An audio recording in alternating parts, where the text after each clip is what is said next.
Hello sa inyong lahat mga giliw kong tagapakinig dito sa Sitio Pangil. Muli ako si Sir Wilmore Propinio at isa na namang magandang kwento ang nais naming ihandog sa inyo. Isang kwentong sing-init ng summer ang labanan, pero sing-lamig naman ng tag-ulan ang mga puso ng mga bida natin sa kwentong ito. Dahil wala silang awa sa kanilang mga kaaway. Iisa lang ang kanilang hinahangad. Hanapin ang mga taong may kasalanan sa kanila at pagbayarin sila. Kaya mga giliw kong tagapakinig, huwag kayong bibitiw. Samahan niyo ako hanggang dulo.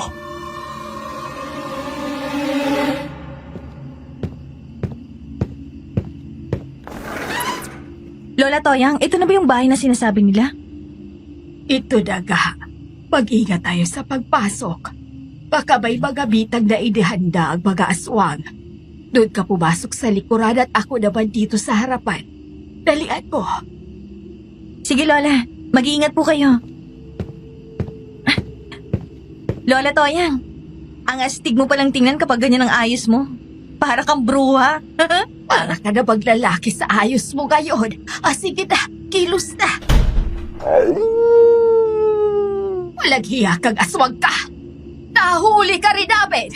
Ngayong gabi ay matatapos na ang kasamaan mo. Tapusin na natin ang kasama ng aswang na to, Lola. Tatagpasin kong liit mong hangal ka! Napatay natin na ganun lang kadali ang aswang na ito. Teka, parang hindi naman yata ito ang totoong aswang. Parang ordinaryong aso lang ito. Tama ka, Lola Toyang. Isa lang itong aso na alaga ng aswang. Wala rito ang tunay na aswang. Kailangan na nating umalis dito para hanapin siya.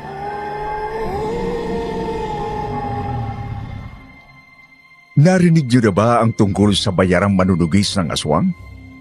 Sa tamang presyo ay handa silang sumuong sa panganib at harapin ang mga aswang na nabubuhay at gumagala sa dilim ng gabi.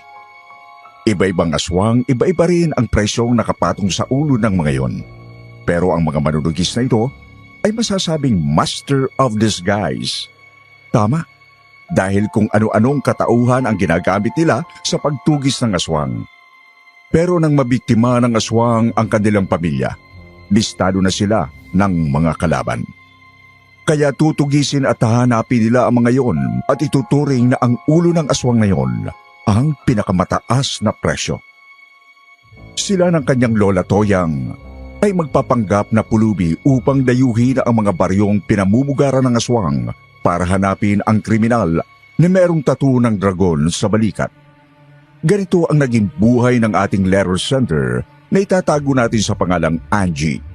Ito ay para na rin sa kapakanan at pagkakakilanlan ng mga taong nasasangkot sa kwentong aswang na ito na nangyari sa Chaong Quezon Province.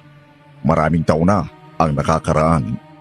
Marami silang tinugis na aswang hanggang sa malaman nila na ang nakabangga nila ay isang malaking pamilya ng aswang at marami ng manunugis ang napatay ng mga yon. Kung ikaw si Angie, tutuloy ka pa ba? O aatras ka na?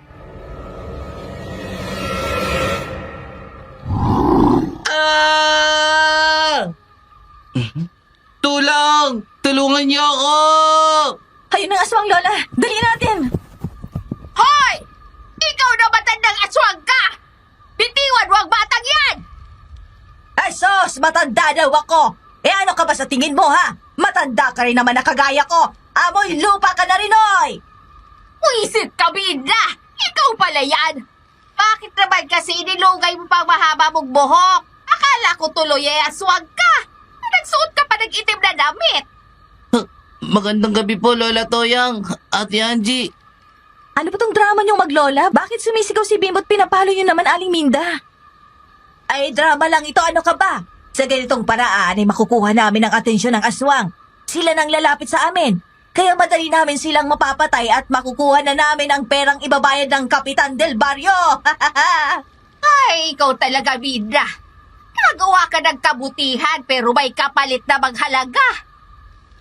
Ay, matanda na ako. Ilang panahon na lang ay manghihina na ako.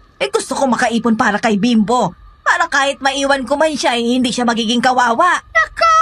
Ang mga katulad natin, hindi madaling mamatay.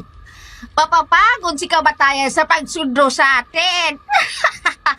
Ay, pera na lang kung pagod na talaga tayo at ipamana sa susunod na manunugis ang ating bertod. Anong bertod, Lola Toyang? Kalimutan mo na yon. Magtago tayo dali. May nararamdaman akong paparating dito. Kagad kaming nagtago sa likuran ng makapal na halamanan. Tahimik kami naghintay doon hanggang sa makita na namin ang dalawang malalaking asong itim ay dumaan sa aming lugar. Ang isa roon ay mayroong pang daladalang karne sa kanyang bibig. Nakita namin na pumasok ang mga yon sa bahay na pinanggalingan namin ni Lola Toyang. Natyak namin na yun na nga ang aswang na hinahanap namin, kaya magkasama kami ni Lola Toyang na lumapit sa harapan ng bahay. At sa likuran naman ng bahay na yon, pumesto sina Aling Minda at Bimbo. Nang makalapit kami ni Lola Toyang sa pintuan ay kaagad ko yung tinadyakan. Nang mawasak ang marupok na pintuan na yari sa manipis na plywood, ay nakita namin ni Lola Toyang isang babae at isang lalaki na ibinabalot sa kumot ang patay na aso. Galit na galit sila nang balingang kami. Mabuti na lang pala at hindi pa kami umalis. Kung hindi ay patuloy pa rin kayong pabubuhay at magkakalat pa ng lagim sa baryong ito. Hindi na kayo makakaligtas ngayon. Mamamatay kayong dalawa! Tayo na, Lola Toyang! Tapusin na natin ang mga salot na to! Kaya mo na yan, Apo. Nagpapatry na lang ako dito kung sino ang tatakas. Lola talagang daya! Huwag ka nang magreklamo. Ayan na sila! Susugod na! Sige! Lumapit kayo sa inyong kamatayan! Magaling ka talaga, Angie. Isang mabilis na kilos mo lang napatay mo na ang lalaking aswang. Ayan pa ang isa! Tapusin mo na rin yan! Tumataka siya, Lola! Winasok yung dingding! Huwag kang mag-alala. Nandun si Raminda. Jack na hindi rin siya makakatakas. Hihiwain ko lang ang pisngi ng aswang na to na mayroong tattoo ng Diablo. Tingnan natin sila, Lola Toyang! Bakit kailangan niyo pang kunin ang kami ng aswang ngayon? Malalaman mo rin pagdating ng oras. Huwag ka nang maingay dyan. Mayroon naman ako dalang plastic na paglalagyan nito. Saglit lang naman ito. Matapos na makuha ni Lola Toyang ang pisngi ng lalaking aswang, ay nagmabadali kami na lumabas ng bahay at pumunta sa likurang bahagi nyon.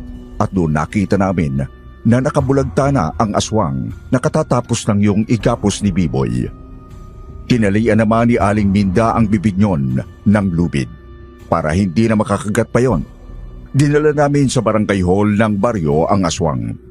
Nang malaman ng mga tao na yun nga ang aswang sa kanilang lugar, ay itinali nila sa poste na naroon sa harapan ng barangay hall. Ibinigay din kina Aling Minda ang 5,000 piso na pabuya. Nang makaalis na kami sa baryo ay pilit na ibinibigay ni Aling Minda ang kalahati na pabuya kay Lola Toyang, pero hindi naman yon tinanggap ng lola ko. Kaya habang pauwi kami ay bigla akong tumigil sa paglalakad. Anong problema, Angie? May kalaban na naman ba? Wala naman, Lola Toyang. Naisip ko lang, bakit hindi mo tinanggap ang pera na ibinibigay ni Aling Minda? Sayang din naman yun Hayaan mo na yun sa kanila. Kontrata nila yun. Paano ba ang kausap ko para patayin ang aswang na yun? Ibig yung sabihin, meron pa kayong lihim na kausap para sa kamatayan ng dalawang aswang na yun? Oo. Ay, meron akong kausap tungkol dyan. Kaya halika na at puntahan natin siya para makuha na natin ang kabayaran. Mas malaki pa sa ibinigay ng kapitan kay Minda. Ikaw talaga, Lola Toyang? Mas tuso ka pa pala sa inaakala ko. Parang naisahan mo si Aling Minda dun Sa trabaho natin ito, Angie, kailangan nating maging matalino. Itinataya natin ang buhay natin sa pagtugis sa mga aswang. Kaya hindi dapat tinatanggan ang grasya na binibigay ng mga tao. Binalikan nga namin ni Lola Toyang ang lumang motorsiklo ko na iniwan namin at itinago sa likuran ng isang malaking puno. Nang mapandar ko na ang motorsiklo ay pinaangkas ko si Lola Toyang. Nagbiyahe kami kahit gabi na. Itinuro sa akin ni Lola Toyang ang daan patungo sa lugar ng aming pupuntahan. 2 baryo ang dinaanan namin hanggang sa makarating kami sa aming pupuntahan. Tumigil kami sa tapat ng isang bahay na hindi naman masyadong malaki, pero konkreto yon. Sa lugar na yon ay ang bahay lang na yon na ang maganda. Marahang kami pumasok sa malawak na bakuran at nang makalapit kami sa pintuan ay marahang kami kumatok. Marahan namang bumukas ang pintuan at sumilip ang lalaking gwapo at matangkad. Nang makita niya si Lola Toyang ay bigla siyang ngumiti. Tumaas ang kanyang kilay at pumilantik ang kanyang mga kamay.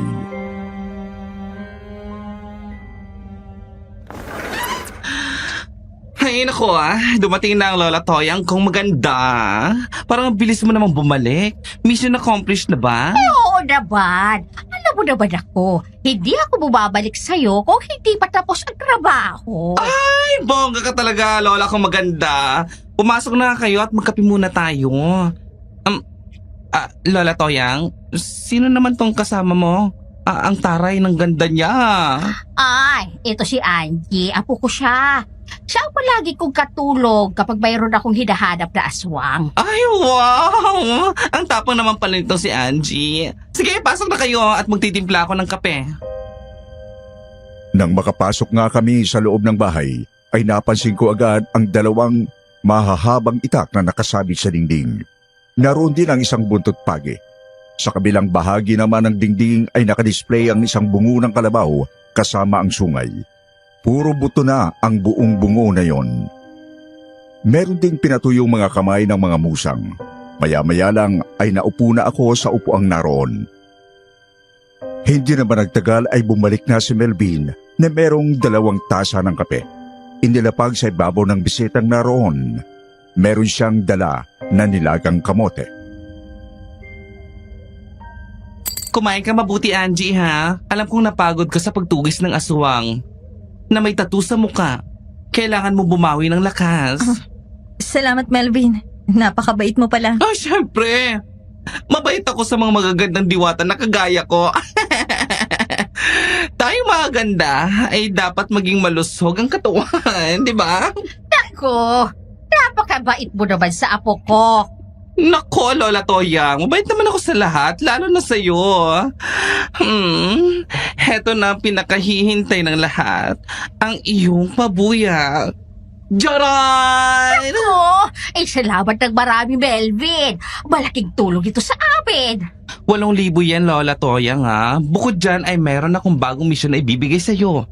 Hanapin mo ang aswang na naghahasik ng ligim sa baryo ng Bukal. Ilang pamilya na tagaron ang nag-aambag ng pambayad sa manunugis na makakapatay sa aswang na yun. Ay sige, hahanapin namin yon.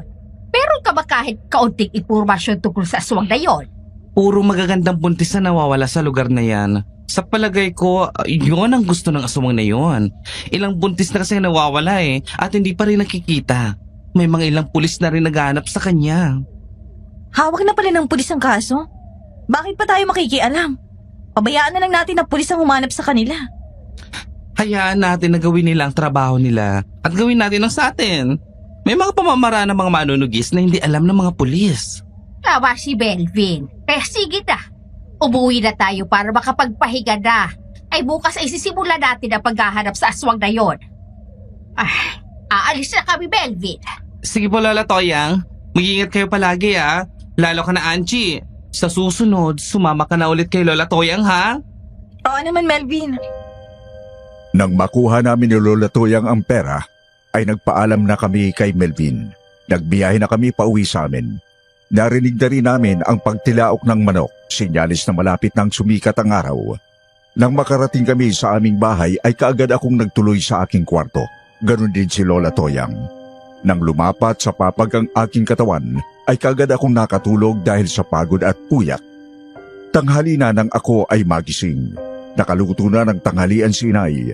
Matapos akong kumain ay ako na ang nagdala ng pagkain ni Itay sa kanyang kwarto. Kagaya ko ay isa rin siyang manunugis ng aswang, pero nakaratay na siya ngayon dahil malubhang nabalian siya ng buto sa balakang likha ng malakas na aswang na kanyang nakalaban. Dati ay 3 kami ni na Lola Toyang ang magkakasama sa panunugis ng aswang. Pero mula nang mangyari yung kay Itay, 2 na lang kami na nagpatuloy sa gawaing ito. Magpahinga ka muna ngayong araw. Mamayang hapon ay lalakad tayo para hanapin ang aswang na nagbibihag ng mga dalaga. Sige po, Lola Toyang. Lilinisin ko na rin ang isa pang punyan na benditado ng dating ginagamit ni Itay. Kailangan ko magdala ng backup na gamit. Lola, pwede ba akong magtanong sa'yo? Mukhang seryoso ka kayo na. Dahil ba yun kay Melvin? Ay nako, Apo. Mas maarte pa sa'yo ang bakla na yun. Hindi to tungkol sa kanya, Lola Toyang. Tungkol to sa bertud na pinag-uusapan niyo na Aling Minda. Totoo ba yun? O siya, dahil gusto mong malaman ang totoo tungkol sa bertud, totoo yun. Maraming taon na ang nakakaraan ng kami ni Minda ay nakakuha ng bertud ng musang. Bertud ng musang? Paano niyo naman nakuha ang bertud na yun? Oo, Biyernes Santo noon ang umakyat kami ni Minda sa bundok. Hinanap namin ang musang na yon at sa pamamagitan ng isang ritual, ay binigyan niya kami ng 2 bertud. Ah, kaya pala ganyan kayo kalakas ni Aling Minda kahit na maedad na kayo. Nakakaya niyo pa rin manugis ng aswang. Talagang kahanga-hanga kayo ni Aling Minda. Darating ang oras kapag pagod na ako. Ipapasa ko rin sa'yo ang bertud ng musang na nasa aking katawan. Pagagamit mo ito laban sa mga aswang. Naku Lola, hindi ko gustong bertud. Ikaw ang gusto kong makasama. Aanin ko naman ang bertud kung mawawala ka. Ay wow! Napakalambing naman ang apo ko. Ay, hayaan mo, hindi ako mawawala sa'yo. Habang magkasama tayo, hindi kita pababayaan. Nang sumunod na gabi, maliwanag ang sikat ng buwan at bilog na bilog yun. Dala namin ni Lola Toyang ang aming armas nang magpunta kami sa baryong sinasabi ni Melvin. Nang makarating kami sa bukana ng baryo, ay kagad kong ipinarada ang motor at itinago yon sa likuran ng mga puno ng saging. Tapos inilagay ko na ang binilot na damit sa loob ng aking duster para magmukha akong buntis. Tinulungan naman ako ni Lola Toyang para maging maayos yun. Nagpanggap naman siyang matandang lalaki. Tapos ay nagsimula na kaming maglakad sa malubak na kalsada. Nagdrama kami na sumasakit na ang tiyan ko at naghahanap kami ng manghihilot para magpaanak sa akin. Aray ko, Lolo Tonyo. Ang sakit ng tiyan ko. Manganganak na yata ako. Isan ba dito manghihilot? Hindi ko na matatagalan to. Kunting tiis na lang. Malalaman din natin kung saan nakatira ang maghihilot dito. Lakasan mo pa ang daig. Tawagin mo ako Lolo Tonyo.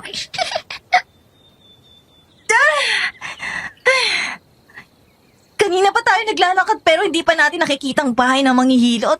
Ang sakit-sakit na nitong tiyan ko. Lola Toyang, sigurado ka bang tama tong ginagawa natin? Oo naman. Huwag pa hindi. Bawat aswang ay may kanya-kanya ding paraan kung paano makakapambiktima, kaya patuloy lang tayo. Teka, may paparating Apo. Baka ito na ang hinihintay natin. Kung ang lalaki nga yun ang aswang, madali nating matatapos ang misyon na to. Ayan na siya, Lola Toyang. Tanungin mo siya. Manong, saan ba dito ang bahay ng maghihilot? Magaganap na kasi ang aking apo. Sa palagay ko ay malapit nang lumabas ang sanggol sa tiyan niya. Hindi kumibo ang lalaki pero itinuro niya sa amin ang isang maliit na kalsada na puro matataas ng nyog ang nasa paligid. Nang pumasok ang biroon ay nakaramdam na kami ng kakaiba. Paano nga ay biglang gumalaw ang mga dahon ng puno ng nyog kahit walang hangin. Pansin namin ni Lola na merong nilalang na mabilis na nagpalipat-lipat sa mga dahon ng nyog. Ang mga ibon na nagpapahinga na doon ay biglang nagliparan dahil nabulabog. Kasunod nyon ay muling natahimik ang paligid. Kaya naman tumigil kami sa paglakad ni Lola Toyang. Nakiramdam kami sa paligid habang hinahanap namin sa paligid ang aswang. Nagulat ako nang isang aswang ang dumamba sa akin. Natumba ko.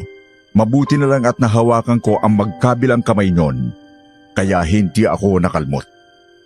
Nang tatagayin naman siya ni Lola Toyang ay meron namang mahabang buhok ang pumigil sa kanyang kamay. Mag-iingat ka, Lola Tonyo! Hindi lang pala isang aswang na hinahanap natin. Mag-iingat ka rin Apo! Mga walang hiyatal ka mga salot na to. Dapat lang talaga sa inyo mamatay! Ya! Ah! Ha! Ah! gusto mo na talaga umuwi ng maaga! Tinapos mo na agad ang iyong kalaban! Hindi sila uubra sa binditadong itak, Lolo Tonyo. Kaya tutulungan na kita! Pero bago ko malapitan ng aswang ay merong mahaba ang buhok. Ay kaagad niyong binitiwan ang mga kamay ni Lola Toyang. Nagmamadali yung tumakbo at nang hinabol namin ay nagmamadaling umakyat sa puno ng nyog. Mabilis na nagpalipat-lipat sa mga dahon ng nyog hanggang sa mawala yon sa paningin namin.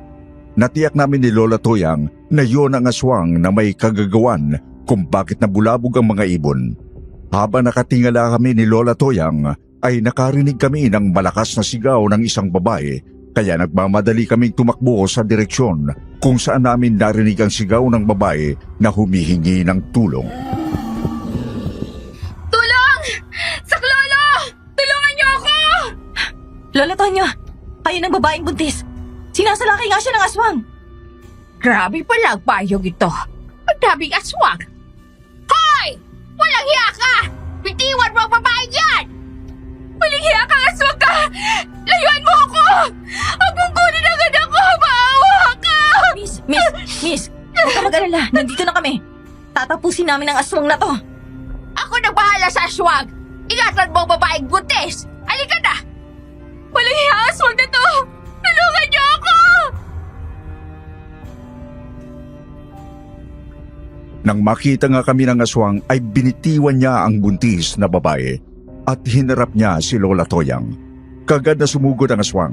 Ilang ulit siyang umatake pero hindi niya tinamaan si Lola Toyang kaya inis na inis ang aswang. Nang muli siyang sumugod ay naging mas maras na kaya nagkaroon ng magandang pagkakataon si Lola Toyang. Tinaga niya ng ilang ulit ang aswang hanggang sa mamatayon. Pinilit pang tumakbo ng aswang pero sinaksak siya sa likuran ni Lola Toyang. Nang mamatay ang aswang ay lumapit na si Lola sa amin. Ako po si Loretta. Maraming salamat sa inyong dalawa sa pagtulong sa akin. Kung hindi dahil sa inyo, baka nakuha na ng aswang na yun ang aking anak. Ako naman po si Angie. At ito naman ang aking Lolo Tonyo. Bakit ka kasi lumabas ng bahay? Alam mo naman na buntis ka. At dito sa lugar niyo ay mayroong mga aswang na gumagala. Sumasakit na kasi ang aking tiyan kanina. Akala ko ay magaganak na ako. Iyon pala hindi lang mapalagay ang aking anak kasi natatakot sa aswang. Nasaan bang bahay mo? Tsaka nasaan ang asawa mo? Bakit pinabayaan kang mag-isa na lumabas ng bahay? Hindi ba niya iniisip ang kalagayan mo? Ang asawa ko ay nagpunta sa bahay na maghihilot para isama yun sa aming bahay. Akala nga kasi namin na nanganganak na ako. Kaya akala nga hindi pa rin siya umuwi. Kung gano'n ay hasabahan ka na namin, pauwi sa inyong bahay. Delikado ang mag-isa sa ganitong oras. Halika na sa bahay mo. Doon na natin hintayin ang asawa mo. Sige po. Doon lang sa bandaro ng bahay ko. Ang tapang niyo, Lola. Napatay niyo ang aswang na yon. Nakita ko na wala na rin kayong awa sa kanila. Hindi dapat katakutan ng mga kagaya nila. Kapag nakaharap ko sila, kahit magmakaawa sila sa akin, hindi ko sila pagbibigyan. Bato na ang puso ko para sa mga aswang. Tama si Lolo Tonyo. Kung pababayaan nating mabuhay ang mga kagaya nilang aswang, kawawa naman ang mga inosenteng mabibiktima nila. Kagaya mo. Kung napatay ka niya, hindi man lang nagkaroon ng pagkakataong mabuhay at maisilang sa mundo ang iyong anak. Oo, tama nga kayo. Ayun ang bahay ko. Ilang sandali pa nga ay narating na namin ang bahay ni Loretta. Napatingin sa akin si Lola Toyang. Bagya siyang umiti at sumenya sa akin habang nakatingin sa ibang direksyon si Loretta. Nang makapasok kami sa bakuran ay nakita namin ang malaking bahay na yari sa pawid at kahoy. Nang pumasok kami doon, ay malansang amoy kaagad ang aming naamoy. Nang maupo kami sa upuang naroon, ay kumuha ng tubig si Loretta. Nagsalin sa baso at iniabot sa amin ni Lola Toyang.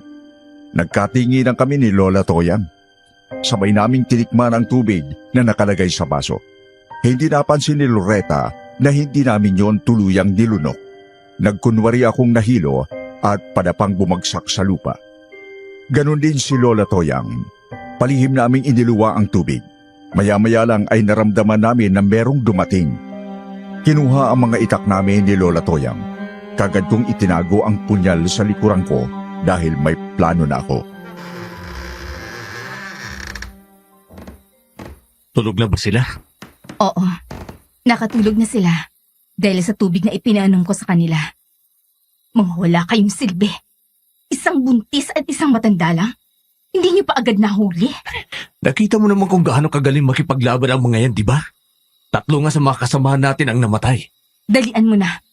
Kunin mo na ang sanggol sa tiyan ng babaeng yan. Nagugutom na ako. Panay na ang galaw ng anak ko sa akin tiyan. Tiyak na nagugutom na rin siya. Kumilos ka na. Oo na. Sandali lang, mahal. Wawasakin ko na ang tiyan ng babaeng ito. Hindi na siya magigising kahit kailan. Teka, hindi naman ito buntis ha. Puro basahan ang laman ng tiyan niya. Basahan? Kaya pala hindi ko naamoy ang mabangong sanggol sa tiyan niya. Peke pala siya. Tama ka dyan. Oh. Hindi naman talaga ako buntis. Ginawa lang namin to para maakit ang aswang na lapitan kami. Gising ka? Hindi ka tinablan ng tubig na may pampatulog? Sanay na kami sa gadyag pababaraan ng aswang. Hindi namin niludok ang tubig. Kanina pa lang sa labas ay naamoy ka na namin. Amoy lagis ka. Naghidala na kami sa'yo. Naghanap lang kami ng ebidensya para hindi kami magkamali. Kung ganon, ako palang naisa nyo? Sige! Ngayong alam nyo na ng mga aswang din kami. Pagtsatsagaan ko na kayo. Nagugutom na ang anak ko. Napakasama mo. Ilang buntis nang namatay sa iyong mga kamay, ha? Ilang pamilya nang naulila dahil sa inyo. Wala kayong awa. Dapat din kayong mamatay. Nagpapatawa ka ba, ha? Wala na kayong mga armas. Nandun na sa labas ng bahay. Itinapon ko. Paano pa kayo makakalaban? Mautak ako at sigurista. Pero mas tuso kami kesa sa inyo. Dahil meron pa kami mga punyal na nakatago sa aming mga bewang. Aba, oga, pero din ako. Nakasuksok sa bewang ko. Sa dami ng kalawag nito, mamamatay kayo sa tetano. Mga hangal! Mamamatay na kayong dalawa! Kagad na kumilos ang dalawang aswang. Sinugod kami ni Lola Toyang. Hinarap ko si Loretta at ang aswang na lalaki naman ay kinalaban ni Lola Toyang. Ilang ulit kong sinaksak si Loretta pero nakaiwas siya. Tapos ay tumalon siya at naglambitin sa bubungan ng kanilang bahay.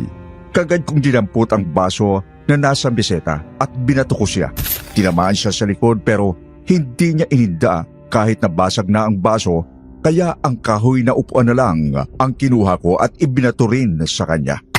Nahulog siya at bumagsak sa lamesa. Muli ko siyang sinaksak pero nasalo niya ang kamay ko. Sinipa niya ako kaya natumba ako sa upuang naroon. Muli akong sinalakay ni Loretta. Hinawakan niya ang kamay kong may hawak na patalim. Sa kanya ako binuhat at ibinalibag sa dingding. Nawasak yon, kaya lumusot ako palabas ng bahay. Sa binagsakan ko naroon ang aming mga itak, kaya kaagad ko yung dinampot. Lolo Tonyo! Saluin mong itak ko! Ay, salamat Apo. Pero hindi ko na ito kailangan. Kaya-kaya ko naman ang hangal na ito kahit punyal lang ang hawak ko. Masyado kang mayabang matandang hukluban. Ano akala mo sa akin? Ganun lang kadaling patayin, ha? Hukluban pala ha? Pwes, matitikman mo ngayon ang lakas ng isang matandang hukluban. Kahit ano mangyari, hindi mo matitikman ang dugo ko. Naku naman! Kahit anong mangyari, hindi ko titikman ang dugo atay mo. Tiyak na mapait ang dugo mo. At yung atay mo, tiyak na sobrang kunat na. Hindi ko matatanggap ang pag-iinsulto mo, Hagal. Papatayin kita! Lolo, kumalma ka lang. Huwag kang magpadala sa pang-iinsulto niya. Matatalo ka sa laban. Huwag mo nang isipin na matandang yon. Harapin mo rin ang kamatayan mo, hindi na kayo makakatakas ngayon! Sa palagay ko, kayong hindi makakatakas. Bayad ng mga ulo nyo. Kagaya ng ginawa mo sa ibang mga buntis na biniktima nyo. Hindi na rin maisisilang ang anak mo.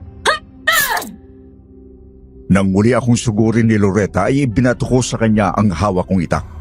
Nailagan niya yon, kaya tuloy-tuloy siyang nakalapit sa akin. Sinugaban niya ako at nahawakan ang aking balikat. Handa na niya akong kagatin sa liig nang bigla ko siyang saksakin sa tiyan. Nagulat siya nang maramdaman niya ang kirot ng sugat niya. Bago pa siya makalayo sa akin, ay ilang ulit ko pa siyang nasaksak. At ang panghuli ay pinatama ko sa kanyang dibdib. Nang itulak niya ako palayo, noon niya nakita ang hawak kong patalim. Nang makita naman ng lalaking aswang ang nangyari kay Loretta, ay napalingat siya kaya tinaga ni Lola Toyang ang kamay niya. Nang maputol yon ay nakaramdam ng panganib ang aswang kaya mabilis na tumakas.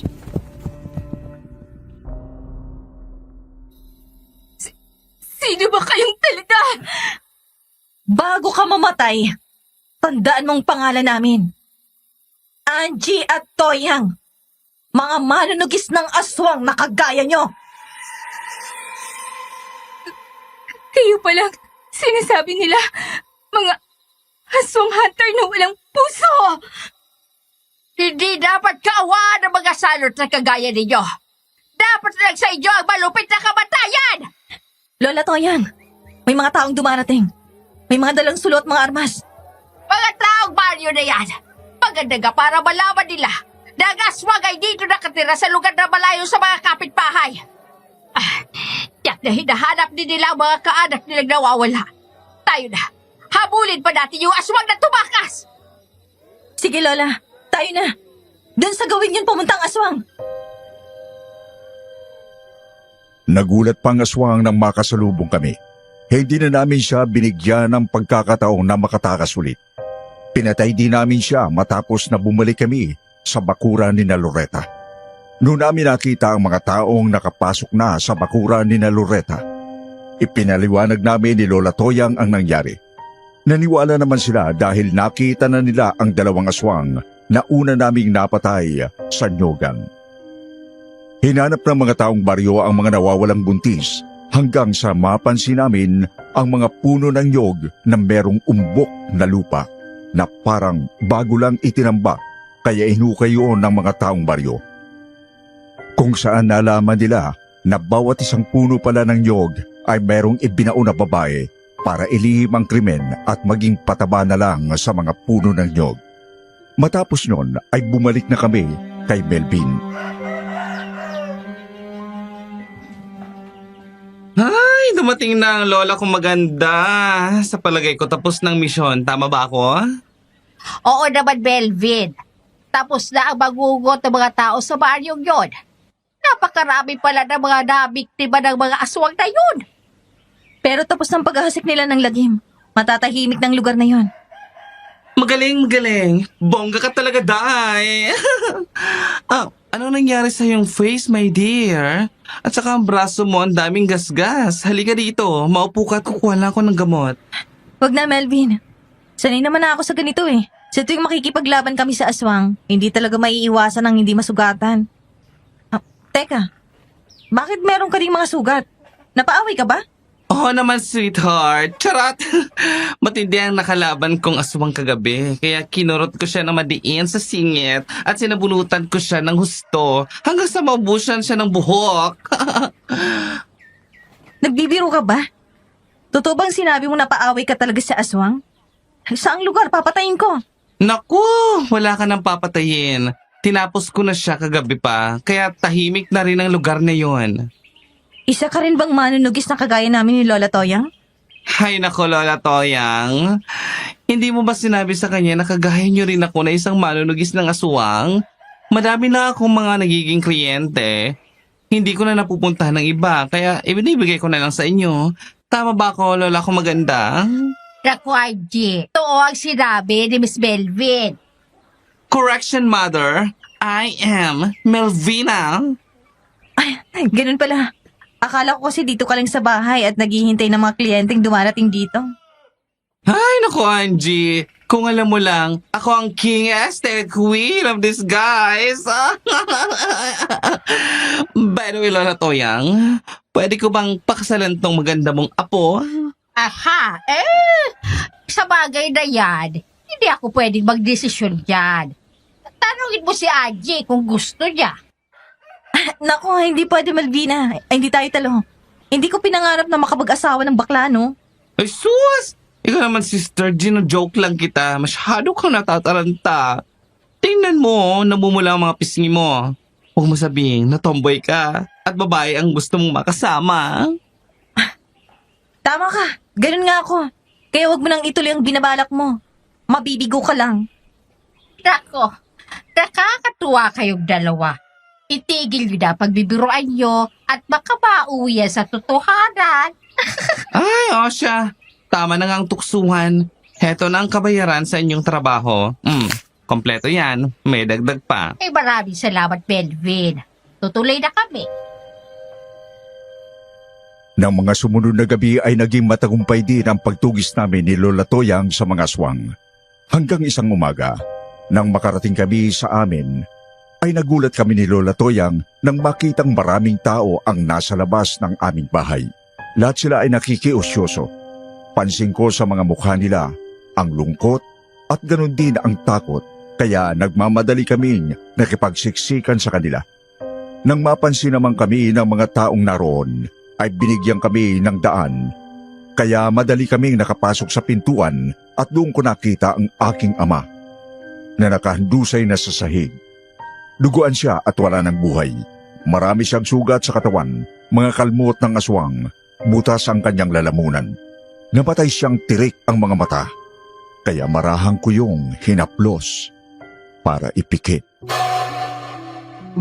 Yan ang nangyari dyan. May namatay na naman. Namatay pala. Grabe na kaya. Yung tatay mo namatay na. Namatay yata. Bakit yung tatay kamatay yan? Tay, patawarin mo ako. Kung nandito lang sana kami kagabi, sana na ipagtanggol kita. Anselmo, anak! Isinusumpa ko! Sino bang aswang na may kagagawa nito pagbabayarin ko siya ng mahal? Lola, may papel na nakaipit sa kamay ni Itay. Teka, may nakasulat. Hindi lahat ng panahon ay magiging masaya kayo sa inyong tagumpay. At kapag naaswang ang pumatay siya yung mga magulang, Angie. Ang pag-iwan niya ng papel na ito ay isang paghamon sa atin. Kilala na tayo ng mga aswang. Kailangan nating maging mag-ingat, Angie. Lola Toyang, nasan nga pala si Inay? Baka nasa kwarto nila. Tingnan natin. Nagmamadali nga kami ni Lola Toyang na pumunta sa kwarto ni Naitay. Nanlambot ang aking mga tuhod nang makita naming duguan ang aking inay. Kagad ko siyang nilapitan. Hinawakan niya ang aking kamay at pilit niyang indilapit ang bibig niya sa tenga ko. Sinabi niya sa akin na sinalakay sila ng mga aswang gala na merong mga tattoo ng dragon sa dibdib at ang pinuno ng mga yon ay sa balikat naman nakalagay ang tattoo. Matapos masabi sa akin ni Inay ang bagay na yon, ay tuluyan na niyang ipinikit ang kanyang mga mata. Ang mahigpit niyang hawak sa aking mga kamay ay unti-unting lumuwag at tuluyang kumalas.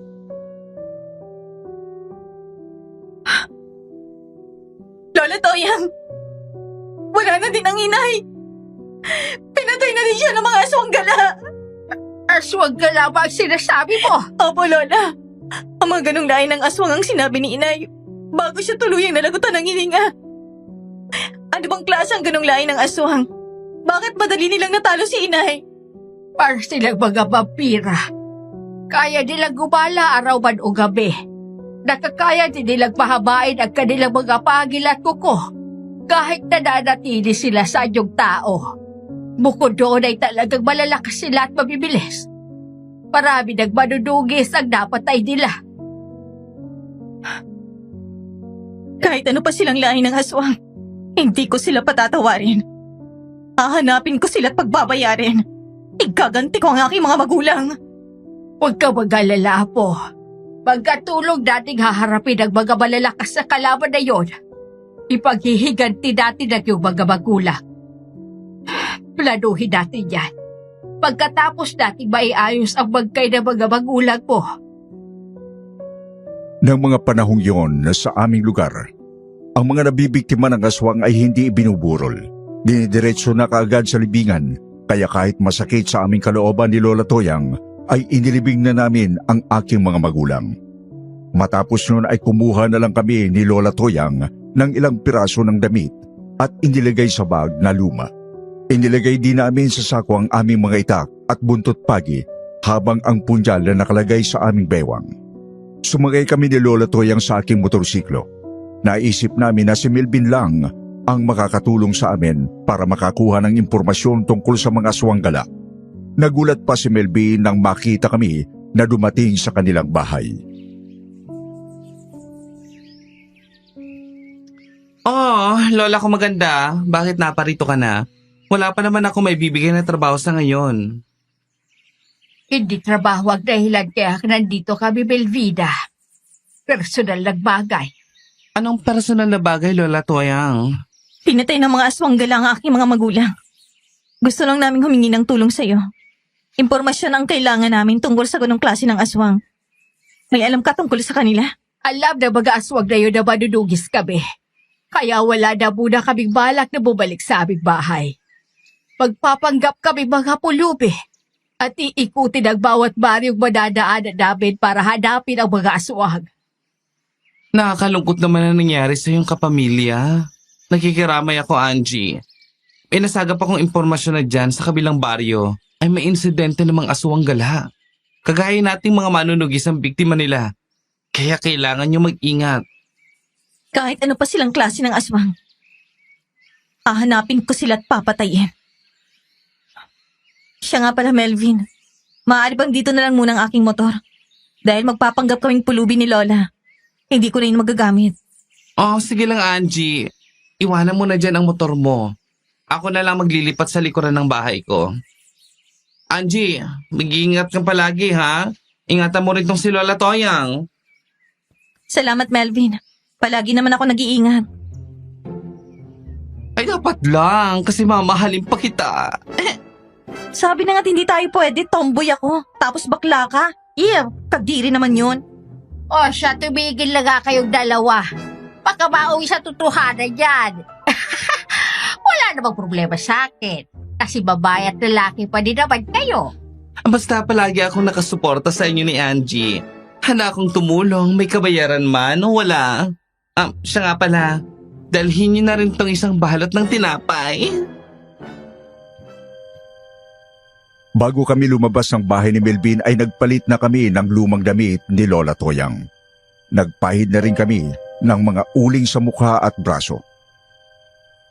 Pati ang aming mga buhok ay nakalugay na parang hindi na sinuklay. Nang lumabas na kami sa bahay ni Melvin, ay naglakad na kami sa lubak-lubak na kalsadang palabas ng kanilang baryo.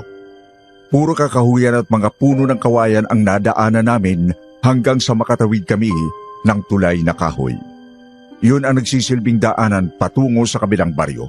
Nang makita namin ang arko ng baryo, ay nagsimula na kami ni Lolang magpanggap ng mga pulubi. Si Lola Toyang ay kunwari pang nawawala sa sarili at naging isip bata epekto ng sobrang gutom. Pinilit naming kunin ang atensyon ng mga unang tao na taga roon na nakakita sa amin. Daday! Daday, nagugutom na ako. Sakit-sakit na tiyan ko. Gusto ko na kumain, Daday. Ayun! May pagkain ng dala ng matang na yon. Akin na yon! Lola Toyang, sandali lang. Bumalik ka dito. Huwag kang mag-ago ng pagkain. Basta, gusto ko yon. Kukunin ko yon. Hoy, ano ka ba? Huwag mong agawin ang pagkain, dala ko. Hindi ko ito iniuwi para sa iyo. Akin na lang ito. Bitiwan mo na. Nagugutom na ako eh. Pag di mo binigay ito, kakagatin ko ang kamay mo. May sakit ba? Sige. Sa'yo na ang dala ko kung gusto mo. Huwag mo na kagatin ang kamay ko.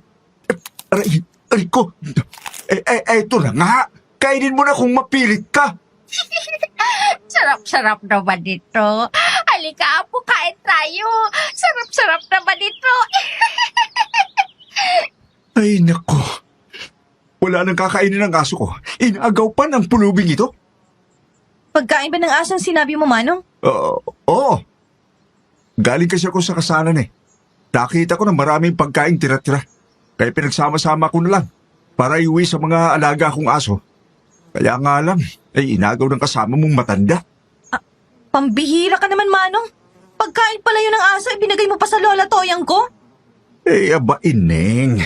Ayaw kong ibigay sa kanya, kaya lang kinagat niya ako. Nakita mo naman ang nangyari, di ba? Nako. Minsan talaga hirap intindihin ang mga pulubi. Diyan na nga kayo. Nang makalis na ang matandang lalaki ay nilingon ko si Lola Toyang. Nagulat ako nang hindi ko na siya nakita, kaya nataranta ko. Hinanap ko siya sa paligid. Noong ko napansin, ang mga taong nagkakagulo habang nagtatawanan, meron silang tinitingnan sa gilid ng isang bahay.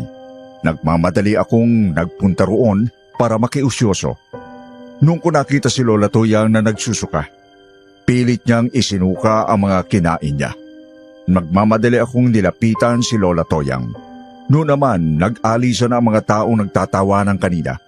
Noong ko naramdaman na talagang ang baba ng tingin ng mga tao sa mga pulubi. Lola, ayos ka lang ba? Palagay mo ba, ayos lang ako? Buisit na yun. Pagkain pala yun ng aso. Agad ko pa naman kinain. Kaya pala halo-halo ang mga nakalagay doon. Nakakainis. Pambihira ka naman kasi, Lola Toyang. Mukhang napasobrang pagpapanggap niyo ah. Pinagtatawanan mo pa ako. Sumakit na nga ang tiyan ko. Ay, halika na.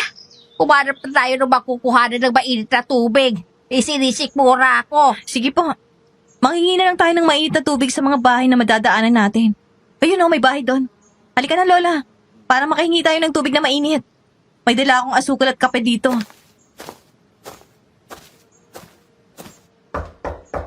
Tao! Tao ba dyan? Buksan yung pinto! Pag di nyo bubuksan to, gigibain ko ang pintuan nyo. Sige! Pag bigay-bigihan ka pa, sisirain ko talaga to pintuan nyo. Ay, sinabi ko na nga be. Boses mo na naman ang narinig ko. Ano naman bang gusto mo? Wala na akong maililimo sa inyo. Manong, pasensya ka na po sa Lola Toyang ko. Minsan kasi nagiging isip bata siya eh. Nandito lang po kami para humingi sana ng mainit na tubig kasi sumasakit na kasi ang tiyan niya sa pagkain na ibinigay niyo eh. Rico, sakit na tiyan ko. Manong, sige na, pahingi naman ng tubig oh. Sige. Bibigyan ko yan ng tubig na mainit. Hintayin niyo ako dito. Huwag na kayo pumasok at baka basagin pa ang mga gamit ko dito. Yung bangga mo, dami bunga. Hingi na din ako. Baka magutom ako babaya wala na pagkain. Masakit ang tiyan mo, gusto mo pa ng mangga? Ay, bahala ka na. Kumuha ka na lang kung gusto mo. Kukuha lang ako ng mainit na tubig. Di nga nagtagal ay bumalik si Mang Andres na merong dala ng baso na merong mainit na tubig. Ibinigay niya sa akin kaya naman kagad akong nagtimpla ng kape at ibinigay ko kay Lola Toyang. Ibinigay na rin sa amin ni Mang Andres ang baso kaya nagpatuloy na kami na maglakad at mag-ikot sa baryong yon. Nang makakita kami ng malaking puno, ay nagpahinga kami doon ni Lola Toyang. Nang merong mga taong dumaan, ay narinig namin na pinag-uusapan nila ang tungkol sa mga aswang gala na gumagala sa kanilang lugar. Papadilim na, kaya nagmamadali na silang umuwi. Nang gabing yon ay patuloy kaming nag-ikot sa baryo, kaya nga lang ay para kaming naghahanap ng mailap na hayop. Walang bakas na magpapakita ang aswang, kaya nang makakita kami ni Lola Toyang ng isang kubo na walang tao ay doon na lang kami natulog. Pero kinabukasan lang ay nagising kami na nagkakagulo ang mga tao. Magandang araw ulit mga kasityo Pangil. Muli nagpapasalamat kami sa patuloy ninyong pagsuporta sa amin at sa nga pala, sana ay suportahan nyo rin ang mga kapatid naming channel. Katulad ng kwentong Takip Silim, Sityo Bangungot, Aswang Confession, Aswang Radio, Miss Ami for Love Stories, Miss and Mr. Love, and Miss Heart. Pakisubscribe po sa aming mga channel at pakilike na rin and share ng mga magagandang kwento dito. Salamat po.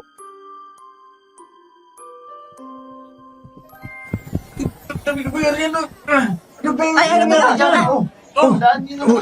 Lola, Magulo-gulo nyo. ano kaya yun? Bakit nagkakagulo mga tao sa labas? Ano ba? Oy! Pagkitas mo! Pagkitas mo na yan! Papunta sila sa lugar na yun, oh. Naku, halika nga, tignan natin kung ano yon. Di kaya nasa nisihan tayo ng mga aswang kagabi? Kawawa kong anak. Pinatay siya ng aswang. Paano na kayo? Wala ka na. Ay, nako! Nakakatakot na talaga sa atin ngayon. Pag ilang beses na ito na may nabiktima ng aswang. Hay! Bakit naman kasi minalas na mabatay ang manunugis na si Elias? Eh di sana, ngayon ay mayroong lalaban sa salot na yon. Aswang ang pumatay sa kanya. Ang mga sugat niya sa kamay. Likha ng matatalim na kuko ng aswang. Ang kagat niya sa leeg. Likha ng pangil ng aswang. Aswang? Meron ga aswang dito? Ay, nakatakot naman dito. Sana makita ko ang aswang. Papaluin ko siya sa puwet. Tama. Ikaw yun. Ikaw ang may kasalanan ito. Matagal yun ang niloloko ang mga tao. Kayo ang aswang na matagal lang naghasik ng lagim dito. Ngayon, bistado na kayo. Ako? Eh, bakit ako? Gusto mo kagating ko ulit ang kamay mo, ha? Kaya nga alam ko na, ikaw ang may gawa nito kasi kinagat mo ako kahapon at nasaktan ako. Huh? Aba! Ang mga pulubi palang ito ang may kasalanan. Kung ganoon, sila talaga ang aswang na gumagana dito. Wala kayong sapat na ebidensya. Paano niyo nasasabi na aswang kami ng lola Toyang ko? Hindi porke mga pulubi kami, ganyan nyo na lang kami tratuhin. Kung hindi kayo malalaman natin, mga kababaryo, tulungan niyo ko ngayon. Kumuha kayo ng bawang at asin. Hindi ko palalagpasin ang oras na ito. Tulungan niyo ako. Asin! Babawang! Eh, ano gagawin nyo? Mag-iihaw ba kayo? Pagluluto yata kayo ng ulam. Lola Toyang, umalis na tayo dito. Mababang tingin nila sa mga pulubi na kagaya natin. Huwag kayong alis. Tatakas ba kayo? Ha? Natatakot ba kayo mabisto na kayo ang mga aswang? Hoy! Mga kababaryo, pigilan niyo ang dalawang diyan. Hindi sila dapat na makaalis hanggang hindi pa dumarating ang mga kasama natin kumuha ng bawang at asin. Mga aswang nga, mga pulubi na yan. Hoy! Matandang bakla! Huwag kang basta magbibintang ng walang ebidensya. Ikaw nga itong hindi ba pagkakatiwalaan eh. Eh, tignan mo nga yung ayos mo. Hindi mo laman kung lalaki ka o babae. Huh? Hoy! Matandang bruha! Inamin ko, bakla ako. Pero ikaw, mabago-bago ang kilos mo. Kanina ay para kang bata. Pero ngayon ay tuwid ka na kung magsalita. Ganun po kasi ang lola ko kapag nagugutom. Nagkakamali po talaga kayo ng iniisip. Tama na ang pagdadahilan niyo. Basta walang alis. Mamaya malalaman natin ang totoo. Tama si mga Andres. Eh, wag na kayo magpumilit umalis. Mamaya kapag totoo ang aming hinala, kakalbuhin kitang bruhang matanda ka. Saglit nga lang ay dumating na ang mga tao na kumuha ng asin at bawang. Dinikdik nila ang mga bawang at saka ibinato sa amin ni Lola Toyang kasabay ang mga asin. Naghihintay ang mga tao kung mapapasok kami at masasaktan sa mga yon. Pero hindi nangyari ang kanilang inaasahan dahil sa halip na mapasok kami ay kinuha ni Lola Toyang ang malaking mangga sa kanyang bag at kinain yon. Isinawsaw pa sa asin na nasa palad ng isang babae at ang dinikdik na bawang naman ay kinain din niya. Nang makita ko, kinindatan ako ni Lola Toyang at nakikagat din ako sa mangga at isinawsaw sa asin na nasa palad ng babae na kanina ay ibinabato sana sa amin. Dahil doon ay nadismaya ang mga tao. Naku! Trulala nga. Hindi sila mga aswang. Hindi sila aswang. Ay, mga kasama, tulungan na lang natin si Mang Andres para dalhin sa bahay nila ang bangkay ng anak niya. Tingnan mo yung bakla na yun. Tutulugan daw si Mang Andres. Hindi naman tumulong sa pagbubuhat. Sige lang ang pag-uutos sa mga kapitbahay niya. Lola Toyang, yung lalaki na yun sa tabi ng puno ng kamyas. Kanina pa siya doon pero hindi lumalapit. Alam mo na ang gagawin mo para masubukan siya. Nang taong may kasalanan, alerto palagi. Kaya kukunin ko ang atensyon ng mga taong baryo. Mga kasama! Ang lalaking yon, taga rito ba siya?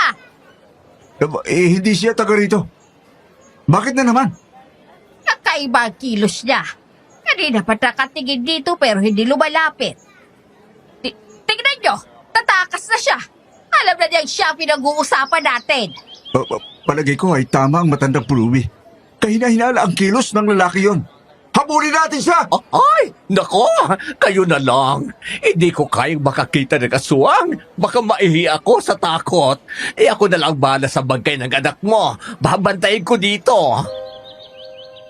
Kagad niya na tumakbo palayo ang lalaki nang makita na sa kanya na nakatuon ang atensyon ng lahat ng mga tao. Dahil sa kanyang reaksyon, ay patuloy siyang hinabol ng mga galit na tao. Nagpasikot-sikot sa mga bahay na naroon ang lalaki habang ang mga tao naman ay naghiwa-hiwalay sa pagtakbo. Kasama sa mga humabol si Lola Toyang. Ako naman ay tinanaw ko lang kung saan papunta ang lalaki. Nang makalayo siya ng bahagya sa mga tao, ay nagpahinga siya sa likuran ng isang bahay. Noong ko naman siya nilapitan, nang makita niya na nag-iisa lang ako, ay naging marahas ang mga sumunod niyang kilos.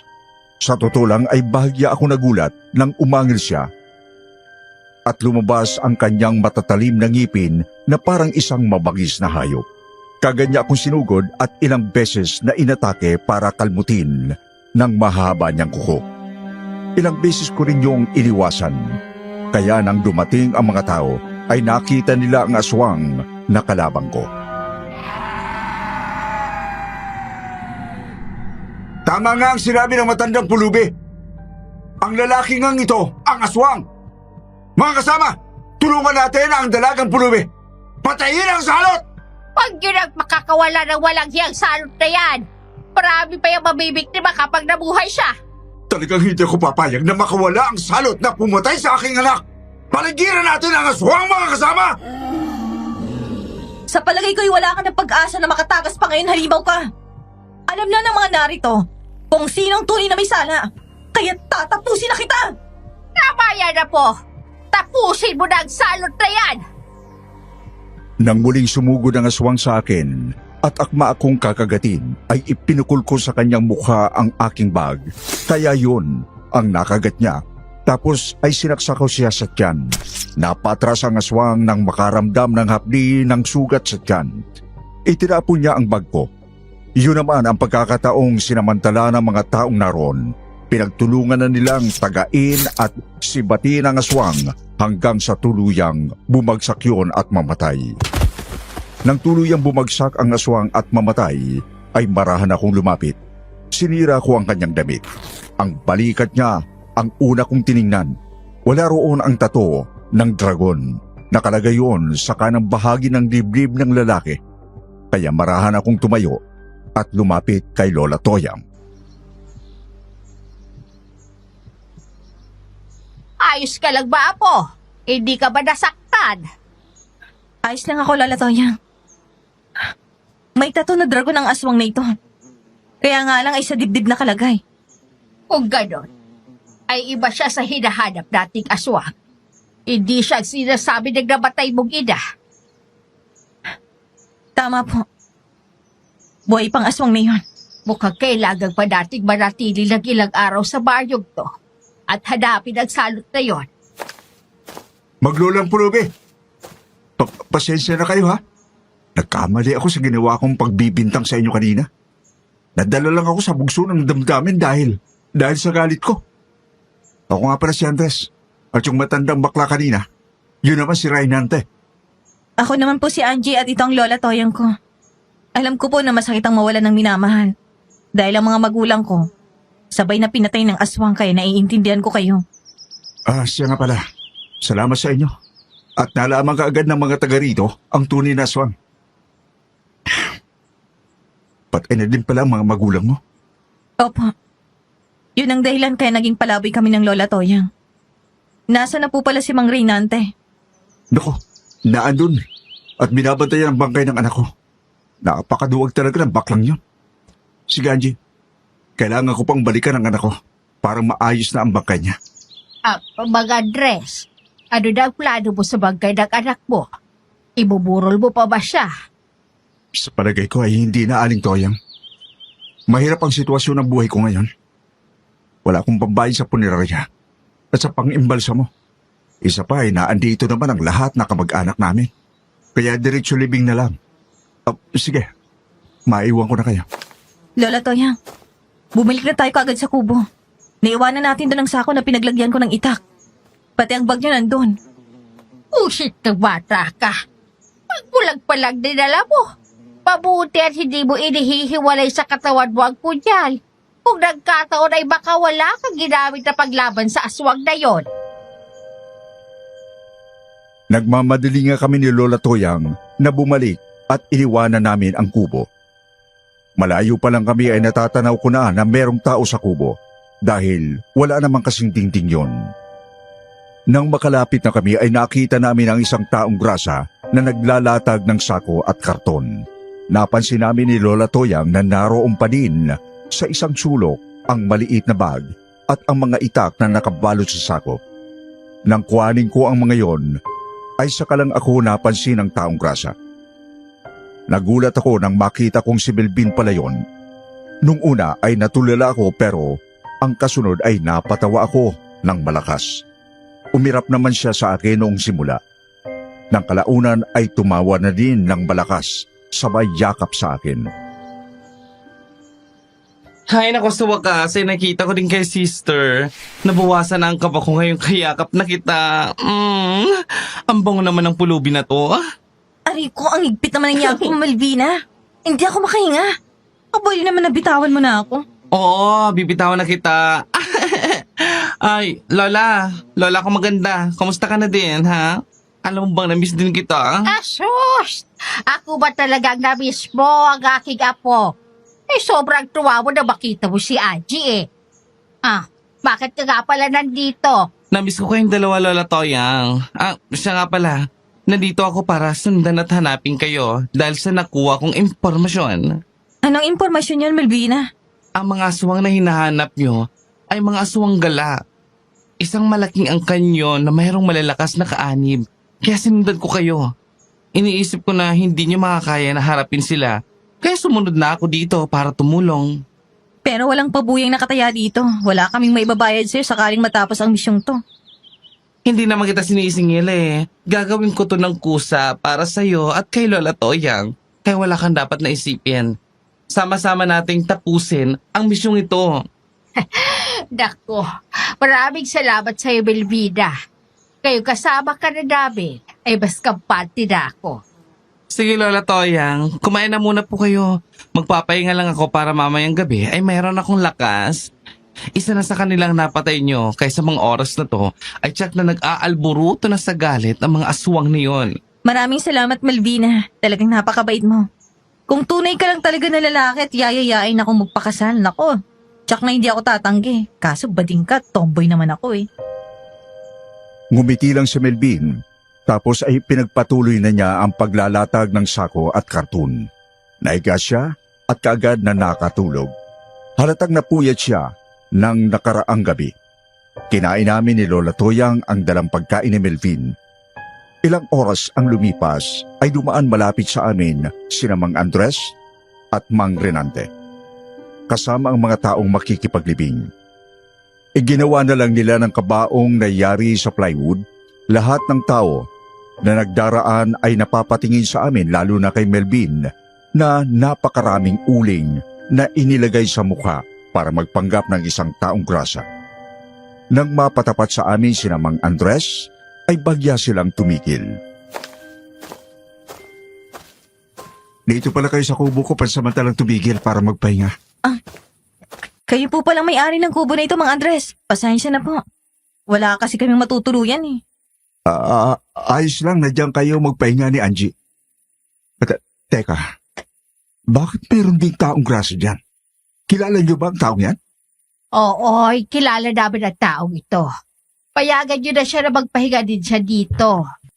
Ay, nako. Kahit naman ayaw ni Mang Andres, ay wala naman siyang magagawa. Kasi nandyan na kayo. Ay wow, meron pala akong kasister dito. Ang saya naman na. Dito pala ay meron ding miyembro ng federasyon. Ay, nako. Tayo na nga, Mang Andres. Wala akong paki sa mga baklang taong grasa. Nakakaba na sa mga kagaya niya. Ang mga aswang gala ay mapaghiganti. Tsak na alam na nila na isa sa mga pulubing narito ang pumatay sa kanilang kalahi. Kaya tsak na hahanapin kanila. Kaya uunahan na natin sila. Nang gabing yon ay kumilos na kami. Tiyak naming gagala ang mga aswang dahil bilog na bilog ang buwan. Habang nag-iikot kami sa baryo, ay napansin namin ang dalawang asong itim na nakatambay sa tapat ng isang bahay. Maya-maya lang ay tumingala sa buwan ang mga aso. Tapos ay paulit-ulit na umaalulong ang mga yon habang nakatingin sa bahay. Kaya nagkubli kami sa makapal na halamanan di kalayuan sa bahay. Maya-maya lang ay nakita namin na isang lalaki ang naglalakad. Nang mapatapat siya sa bahay ay bigla siyang tumigil sa paglalakad. Tumingin siya sa bahay, maya-maya ay tumingala siya sa buwan. Di nagtagal ay lumapit siya sa bakod ng bahay. Bigla siyang tumalon sa bakod at sa isang iglap lang ay nakapasok na siya roon. Lumapit siya sa bahay para maghanap ng daan para makapasok doon. Ito na pagkakataong hinihintay natin. Tayo na, Angie. Tapusin natin ang aswang na yon. Sige, kasunod mo lang ako. Sige, dito na lang ako sa labas ng bakod. Para kung makatakbo ba siya dito, ay mahuhuli ko pa rin siya. Kumanda ka. Parang alam ng aswang na yun na nasundan natin siya. Tsak na nasa paligid lang yun. Hayan na siya, Melvina. Papasugod na sa atin. Kumanda ka, salot ka. Hindi ako matatakot sa iyo. Wow! Ang lakas mo pala, Melvina. Ang lakas mong sumipa. Huwag ka muna magsaya. Buhay pa ang kalaban. Teka, hindi lang pala siya nag-iisa. May kasama pa. Nagulat kami nang mula sa makapal na halamanan ay lumabas pa ang isang aswang. Kaya nang sumugod yun ay kaagad kong sinalubong. Tinaga ko siya pero lumundag siya ng mataas kaya hindi ko siya tinamaan. Nang bumagsak siya sa lupa ay gumulong siya at saka muling tumayo. Muli niya akong sinugod. Nang makalapit siya sa akin ay ilang ulit siyang umatake. Napatras ako para iwasan yon hanggang sa magtama ang likuran namin ni Melvin. Noong ko natyak na malakas at mabilis din ang kalaban niya, muli ay nakipaggirian sa amin ang dalawang aswang. Nang muling sumugod ang mga yon at tumalon papunta sa amin ay sabay kaming yumuko ni Melvin. Kaya nagkabanggaan sila sa ere ang dalawang aswang. Parehong nahihilo ang mga yon nang bumagsak. Yun ang sinamantala namin ni Melvin. Tinaga ko ang aswang na nakatalikod sa akin at tinamaan sa balikat. Sinaksak naman ni Melvin ang aswang na bumagsak sa harapan niya. Wala ka na magagawa ngayon. Dapat pumatay ang mga salot na kagaya niyo. Tama ang sister ko. Ang mga salot na kagaya nyo ay dapat lang mawala. Ang galing mo pala makipaglaban, Melvina. Walang nagawa laban sa yung kalaban mo. Aling Toyang! Anong ginagawa niyo dito sa 10 oras ng gabi? Nako, mag-address. May aswang na pumasok dito kaya sinundan namin. Nandun sila Angie sa loob at kinakalaban ng mga aswang. Nang pumasok sa loob ng bakuran, si Lola Toyang ay kasama na sina Mang Andres at iba pang mga kalalakihan na nagroronda pala ng pagkakataong yon. Nabutan nila ang aswang na nataga ko sa balikat na merong pang buhay. Kaya ang mga taong nagroronda na ang tuluyang tumapos sa kanyang buhay. Nang balagutan ng hininga ang huling aswang ay nilapitan ko siya. Hiniram ko ang hawak na sulo ng isang lalaki. Iniangat ko ang damit ng aswang para tingnan kung mayroong tattoo ng dragon. Meron namang kaya lang ay nakalagay ulit sa mga dibdib nila, kaya muli na naman akong nadismaya. Maya-maya lang ay parang nagising ang may-ari ng bahay. Binuksan yon ang pintuan, lumabas doon si Mang Renante at ang isang gwapong lalaki. Hay! Ano ba kaguluhan yan? Bakit nandito kayong lahat sa bakuran ko? Ay nako sister, bahay mo pala to. Tingnan mo nga naman ang pagkakataon. Dapat pasalamatan mo ako ngayon. Ha? At bakit naman kita pasasalamatan? Huyo, aba? Tsura mong taong grasa kung umarte ka para close tayo? Dapat mo nga siya pasalamatan. Dahil napatay nila ang mga aswang na dapat sana ay papasok sa inyong bahay. Heto ang mga salot! Aswang? Naku po, meron palang aswang. Nakakatakot naman. Ganun pala ang nangyari. Kaya pala nagkaroon ng kaunting kaguluhan. Pasensya na kayo sa tita Reynante ko. Nabigla lang siya kanina. Salamat sa inyo mga taong grasa ano ba mga pangalan nyo?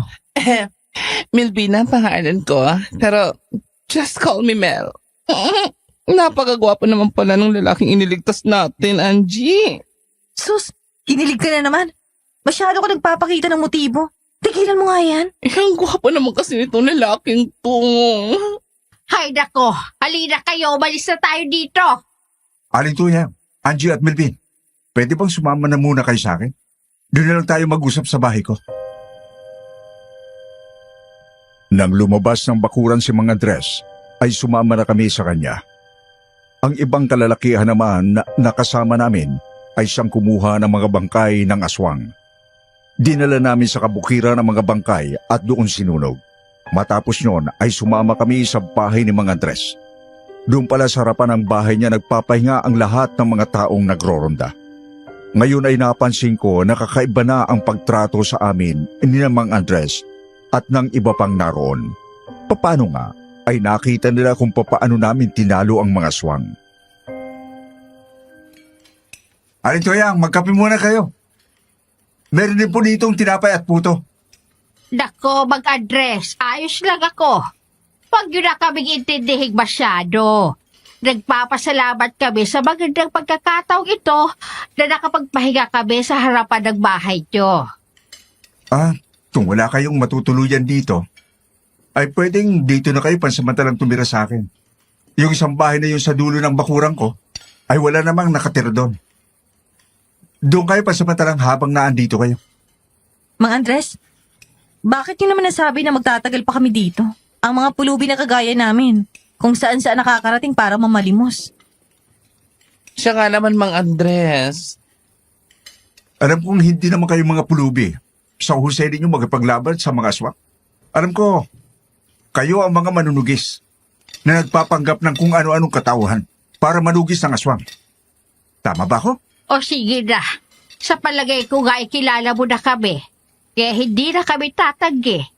Mga manunugis ka kami ng aswang. Nandito kami para tugisin ang mga aswang na yon. Mabuti naman kung gano'n. Matagal na namin gustong humingi ng tulong sa inyo. Kaya alam, wala kaming pambayad. Huwag na kayong mag-isip ng babayaran, Mang Andres. Pumunta ka marito para hanapin ang mga aswang gala na yon. Malaki ang utang nila sa amin. Kahit anong mangyari hanapin namin sila at papatayin. Totoo ang sinabi ni sister. Personal ang dahilan kaya kami nandito. At hindi kami aalis hanggat hindi natatapos ang aming misyon. Kung magtutulungan tayo, ay mas madali natin matatapos ang problema na to. Maasahan niyo ang tulong namin. Ano man ang gusto niyong gawin, ay susunod kami. Nagkasundo nga ang lahat sa mga susunod na gagawin, kaya matapos kaming magpahinga, ay muli kaming nagronda sa buong baryo. Nang marinig na namin ang pagtilaok ng manok, ay sinyalis na paumaga na, kaya naman nagbalik na kami kina Mang Andres. Alas 5 na ng madaling araw na maghiwa-hiwalay kami at mag-uwian ang mga tao sa kanilang bahay. Kami naman ay nagtuloy na sa bahay na nasa dulong bakuran ni Mang Andres. May 2 papag doon. Nagtabi na lang kami sa isang papag at si Melvin ang gumamit ng isa. Nang mahiga na ako, ay madali akong nakatulog dahil sa pagod at puyat. Mahabang oras ang lumipas. Nagising ako nang marinig ko na parang may kausap si Lola Toyang sa labas ng bahay, kaya bumangon ako. Noong ko nakita na palabas na din ng bahay si Melvin, kaya nagkilamos muna ako para linisin ang aking mukha. Tulog pa siya. Bumalik ka na lang babaya. Ganun ba? Sige, maghihintay na lang ako dito hanggang sa magising siya. Gising na ako, Lola Toyang. Sino ba naghahanap sa akin, ha?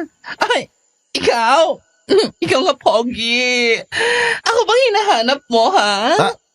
Hindi ikaw ang dahilan kaya ako nandito. Kung hindi ang magandang babae na nakasama niyo kagabi. Ang apo ko bang si Angie ang sinasabi mo?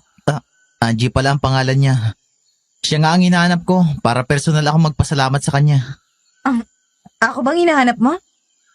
Oo. Ikaw nga ang hinahanap ko. Salamat nga pala sa ginawa mo kagabi. Kung nakapasok sa aming bahay ang mga aswang na yun, tsak na mayroong masamang mangyayari. Yun ba? Napadaan lang kami doon at nakita namin sila na pumasok sa bakuran nyo. Akala namin mga magnanakaw lang kaya sinundan namin. Mga aswang pala sila. Napasubo na kami kaya lumaban na lang kami. Tama ang sister ko, ah. Ganon nga nangyari. At saka, hindi naman kami nakapatay doon, Pogi. Ang mga taong baryo na nagro-ronda ang talagang pumatay sa kanila. Malaki pa din ang naging tulong niyo kaya sila nahuli at napatay. Dahil kayo ang nakakita sa kanila, kaya maraming salamat pa rin sa inyong tatlo. Sige na, aalis na ako. Siya nga pala, ako si Tony. Ako naman si Angie. At itong Lola Toyang ko, tsaka si Melvina. Kagaya nyo, ay dayo din ako dito. Nagbabakasyon lang ako kina Tita Reynante. Kaya wala pa rin ako masyadong kakilala. Sana ay maging mabuti magkaibigan tayo. Hindi ako namimili ng kaibigan. Kahit pulubi o taong grasa ka man, ay hindi na yun mahalaga sa akin. Naku, salamat naman, Tony. Sa sinabi mong yan, lalo kang pumapogi sa aking paningin. Ngumiti lang sa amin si Tony tapos ay umalis na siya. Di naman nagtagal ay lumapit sa amin ang isang lalaki. Niyaya niya kami sa bahay ni Mang Andres. Kaya naman nagpunta kami ron. Nang pumasok kami sa loob ng bahay ni Mang Andres, ay nakahain na sa lamesa ang maraming pagkain. Noon ako nakaramdam ng gutom nang maamoy ko ang mabangong amoy ng adobong manok. Meron ding sinigang na tilapia. Naroon na sa isang upuan si Mang Andres, kaya nang anyayahan niya kaming kumain, ay kaagad akong umupo dahil sa totoo lang, ay noon lang ako makakakain ng maayos. Kumain ako ng marami ng oras na yon. Hindi ko inaasahan na sa pagbabalik namin sa aming bahay, ay may mga lalaki na biglang lumabas doon.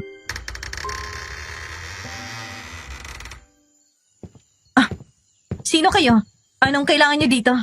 Nagulat ba kayo? Kasi buhay pa ako? Ngayon ang oras ng paniningil. Teka muna. Sino ka ba? Anong pinagsasasabi mo?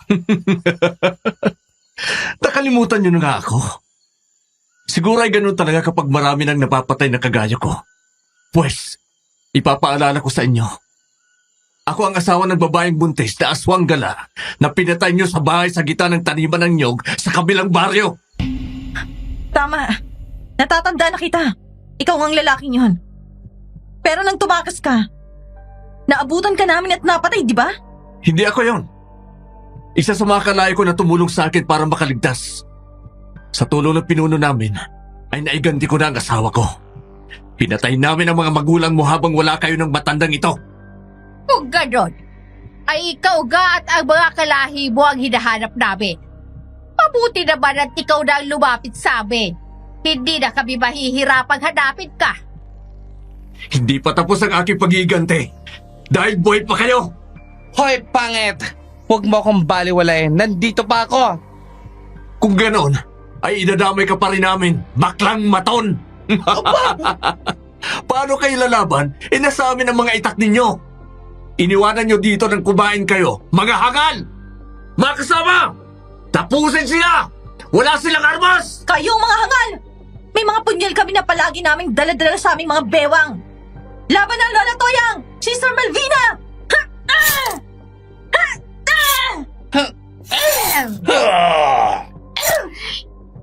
Nagulat ang mga aswang nang mula sa aming mga baywang ay hugutin namin ang mga punyal. Kaya nang sumugod sila, buong tapang naming hinarap ang mga yon. Sa ikalawang pagkakataon ay nakita ko kung gaano lumaban si Melvin. Napangiti ako dahil sa oras pala ng labanan ay hindi makikita ang kanyang kabaklaan. Nang kalmutin siya ng aswang ay mabilis siyang nakaiwas kaya lumampas sa kanya ang aswang tapos ay ilang ulit niyang sinaksak sa likuran.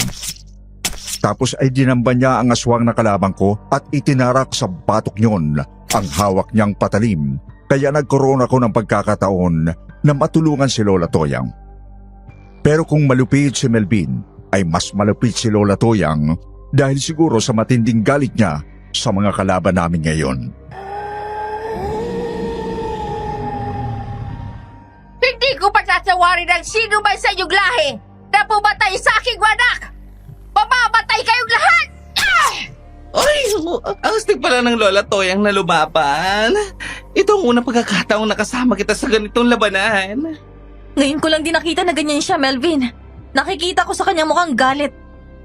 Ang mga nanlilisik niyang mga mata, nakakatakot. Hindi pa tapos ang laban. Hindi lang yan ang aking mga kasama ngayon. Plano talaga naming patayin ang lahat ng mga manunugis. Lalo na ang mga bayarang kagaya nyo. Dahil hindi kami matatahimik habang may mga katulad nyo na humahad lang sa aming mga gawain. Pareho lang pala tayo. Hindi rin kami titigil hanggang may mga aswang na kagaya nyo patuloy na naghahasik ng lagim. Ibahin mo ang lahi namin, tanda. Hindi kami umaasa sa gabi o sa liwanag ng buwan para maging malakas. Kahit tirik pang araw, ay magagamit namin ang pagiging aswang namin. Hindi kailangan magpalit ang anyo bilang hayop. Pangin at kukulang ay ayos na! Kilala namin ang lahi nyo. Alam na namin yan. Malalakas nga kayo, pero wala pa rin kayong ligtas sa mga bendiktadong armas. Huwag mong ipagmalaki sa akin yan. Baliwala ang armas kung durog na ang mga kamay. Mga kasama, lumabas na kayo dyan! Mula sa likuran ng mga puno ay 5 aswang pa ang lumabas. Nang umangil ang mga yon, ay naglabasan ang kanilang mga pangil. Mahaba rin ang kanilang mga kuko. Sabay-sabay silang sumugod sa amin, kaya nga lang ay sinalubong na sila ng mga nagliliparang sibat mula sa grupo ni Mang Andres na dumating para tulungan kami. Nagulat ang mga aswang pero huli na para sila umiwas. 3 sa kanila ay kaagad na nasa pool ng sibat. Nang mapaligiran sila ng mga taong baryo ay nagawa pa nilang lumaban pero naging malupit na ang ganti ng mga tao sa kanila.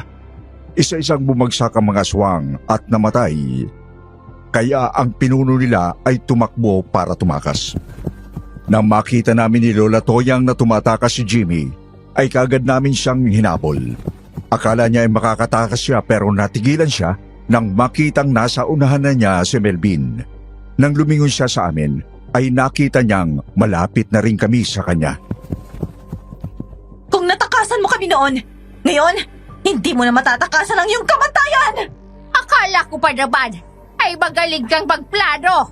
Isa ka rin palang hangal. Hindi mo ba inaasahan na mabubuhayan muli ng lakas ng loob ang mga taga rito at tutulong sa amin?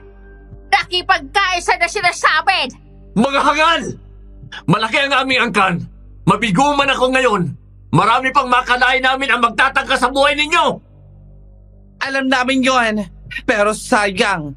Hindi mo na malalaman ang bagay na yon dahil mamamatay ka na ngayon. Hangal! Ikaw ang uunahin kong patayin! May pag-asa akong makatakas kapag ikaw ang kinalaban ko. Dudurugin kang binabay ka! Gusto mo pala ng one-on-one, ah? Sige, pagbibigyan kita. Bago ka mamatay, bibigyan pa kita ng isang kiss. Kadiri ka! Hindi ko hinangad na matikman ang halik mo! Nang sumugod ang aswang kay Melvin ay tutulungan ko sana siya pero pinigilan ako ni Lola Toyang kaya pinanood na lang namin silang dalawa habang naglalaban. Nang makalapit na ang aswang ay inatake niya si Melvin pero sinalubog yon ni Melvin hawak ang patalim. Tumagos sa palad ng aswang ang patalim ni Melvin.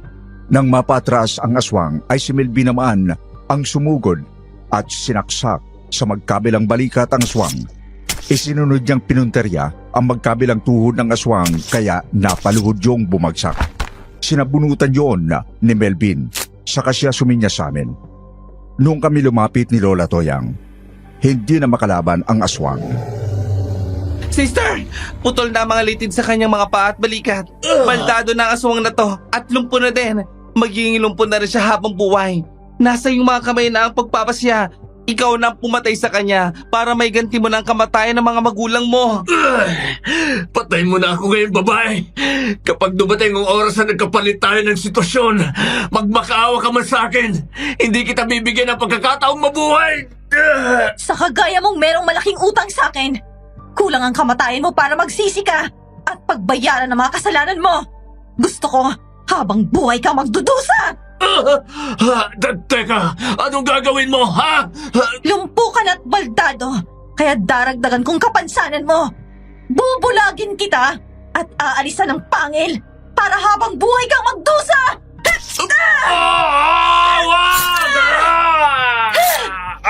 Mabuhay ka tulad na isang pulubi sa lansangan! Sinaksak ko ang mga mata ng aswang kaya nabulag siya. Tapos ay sinigurado namin na hindi na talaga siya makakatayo at mananatili na siyang lumpo habang buhay. Noon dumating si Mang Andres kasama ang iba pang kababaryo niya. Nakita nila ang ginawa namin sa aswang kaya nagtaka sila kung bakit hindi pa namin tinuluyang patayin ang aswang. Pero nang ipaliwanag namin ang gusto naming mangyari sa aswang, ay naunawaan din nila yon. Kaya isa-isa nang umalis ang mga tao ron at naiwan ang aswang. Nang humakbang na akong palayo, ay muli akong tumigil nang muli kong marinig ang sigaw ng aswang.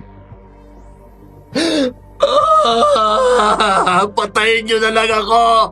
Huwag mo akong iwanan dito. Ayokong mabuhay ng ganito. Patayin mo na lang ako. Simula pa lang ito ng yung pagdurusa hangal! Parang ako mo na, babae. Patayin mo na lang ako. Huwag mo na akong iwanan. Patayin mo ako ngayon na. Tayo na, Apo. Umalis na tayo dito. Marami pa tayong bagay na mas kailangan gawin. Oo nga sister, hanapin na natin ang mga kasamahan nila. Ang pinuno nila ang dapat nating hanapin at patayin. Nang makaalis kami sa lugar na yon, ay nag-ikot kami sa baryo ni Mang Andres at hinanap namin ang iba pang aswang. Pero hindi na namin nakita ang iba pa nilang kasama, kaya bumalik na kami kina Mang Andres. Ang mga kababaryo ni Mang Andres ay umuwi na para magpahinga na rin. Mabilis ang naging paglipas ng oras. Nang sumapit ang gabi, ay hindi kami tumigil sa paghahanap sa mga aswang dahil alam namin na merong pang natitira sa mga aswang galak. Buhay pa din ang kanilang pinuno. Ay, tulong! Mga kapitbahay! Tulungan niyo kami! Narinig niyo ba yun, Melvin? Dun sa banda yun galing. Tayo na madali. Baka mayroong sinasalakay ng aswang sa lugar na yon. Boses yun ni Mang Renante ah! Ay, tulungan niyo ako! Yung pamangkin ko, dinukot ang mga aswang! Ano? Saan na dinala si Tony? Doon ko nakitang dinala ng mga aswang ang aking pamangkin. Parang awan yun na. Iligtas niyo ang aking kapamilya. Magdalawang grupo tayo. Anje, samahan niyo si Mang Renante. Sundan niyo ang direksyon na sinabi niya. Susubukan naman namin salubungin sila sa kabilang direksyon para hindi sila makatakas at mailigtas natin si Tony. Sige po, Mang Andres. Magdalawang grupo tayo. Tayo na, Lola Toyang, Sister Melvina. Sumama din po sa amin ang iba. Magkita tayo sa dulo ng baryong ito. Tayo na mga kasama! Ay, tayo na, Angie. Habulin na natin ang mga aswang na yon. Pagka kung ano na ang ginagawa nila sa pamangkin ko. Paano ko ipapaliwanag sa mga magulang niya kapag mayroong masamang mangyari sa kanya? O sige, Mang Reynante. Habulin na natin ang mga aswang na yun. Ay, naku. Habulan na naman to. Buong buhay na yata ako makikipaghabulan sa mga aswang. Naku naman. Lumalaki na talaga mga muscle ko sa binti kakatakbo. Ay, huwag ka na nga magreklamo dyan, baklang baton. Nakakaambiyar na ka na, ha? Puro ka reklamo. Hoy, baklang mahadera. Alalahanin mo na ikaw ang humihingi ng tulong kaya huwag ka nang magkaalam kung nagre-reklamo ako. Huwag na nga kayo magtalo dyan. Mas mahalaga na mailigtas natin si Tony. Nagpatuloy nga kami sa pagtakbo. Sinusundan namin si Mang Renante. Pero hindi pa rin namin nakikita ang aswang na sinasabi niya. Kaya lalo pa naming binilisan ang pagtakbo hanggang sa makarating kami sa tapat ng malalaking puno ng akasya. Pagod na si Lola Toyang nang tumigil kami sa pagtakbo. Nang makita ni Mang Renante na tumigil na kami sa pagtakbo, ay humakbang pa siya ng ilang beses papalayo sa amin. Saka siya humarap. Napabuntong hininga siya na parang naiinis. Oh, ba't kayo tumigil? Dalian na natin. Maghanap tayo sa banda roon. Sandali lang, Mang Reynante. Magpahinga na muna tayo rito. Malayo nang narating natin. Baka hindi na tayo masundan ni Mang Andres. Ay, hayaan mo na sila. Mas maganda nga kung hindi na sila makasunod. Kayo lang naman ang mahalaga sa akin. Mas kaunti kayo, mas maganda. Madali namin magagawa ang gusto namin. Anong sinasabi mo, Reynante? Sinadya mo bang ilayo kami sa aming mga kasama? Tama ka nang iniisip. Sinadya kong sa inyo sumama para madala ko kayo dito. Para pagbayarin sa lahat ng mga kasalanan ginawa ninyo sa mga kalahi ko. Kalahi mo? Ibig bang sabihin aswang ka din? Oh, tama ka. Isa nga ako sa kanila. Nang mamatay ang manunugis na si Elias, ay natuwa kami dahil malaya na kaming makakapambiktima dito. Pero nang dumating kayo sa baryong ito, ay sinira niyo ang mga plano namin. Ang bisit ka? Ang galing mong magkunwari? Kung Marte ka ay para kang inosente nang mapatay ang mga aswang sa bakuran nyo. Yun pala ay mga kasamahan nyo mga yon. Niloko mo kami. Ang mga kagaya mo ay dapat lang na mamatay. Ay, huwag kang excited, tanda. Bago ka kumilos ay tumingin ka muna sa paligid ninyo. Napapaligiran na namin kayo!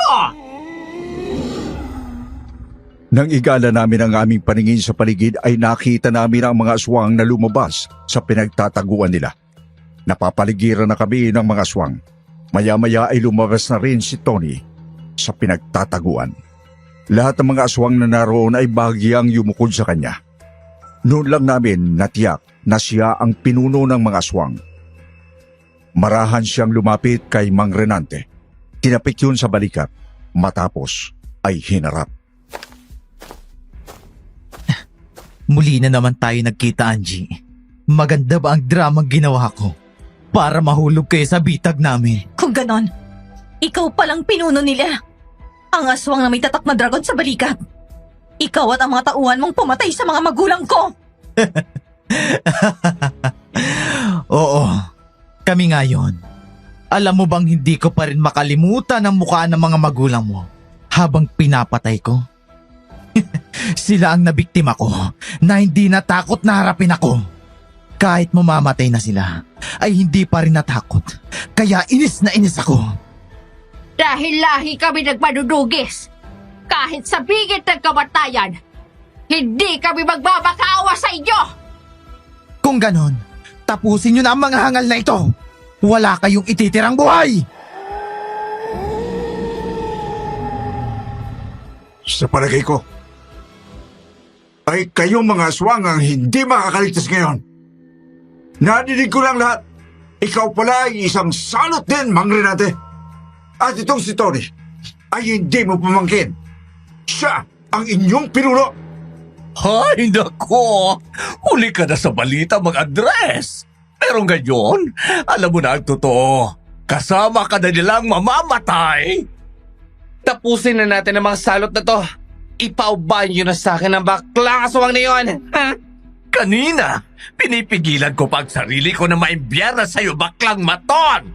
Pero ngayon, hindi ko napipigilan ang sarili ko. Humanda ka sa akin ngayon! Tayo na, Lola Toyang. Oras na para singilin ang pinuno nila. Malaki ang kasalanan niya sa atin. Tama ka, Apo. Ang kamatayan ng aswang na yan, ang katuparan ng pangako natin sa iyong mga magulang. Ang gabing to ang magtatakda ng ating mga kapalaran. Hindi ako papayag na ang kagaya nyo lang ang pipigil sa paghahari ng aming angkan sa lugar na ito. Sige, lumapit kayo sa inyong kamatayan! Muli ay nagkaroon ng malaking labanan sa pagitan namin at sa mga aswang. Naging madugo ang pagtutuos na yon. Maraming nasugatan sa mga taong baryo. Ang iba nga ay nagbuwis ng buhay. Marami din ang nasugatan sa mga aswang at kalaunan ay namatay sa lugar din yon.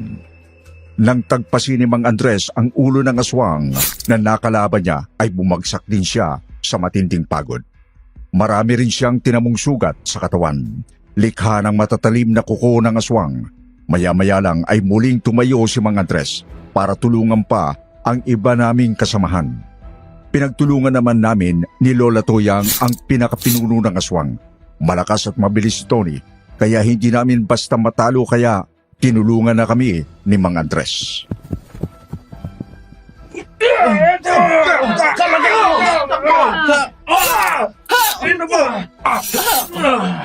Apo, palakas ang pinuno ng aswang na to.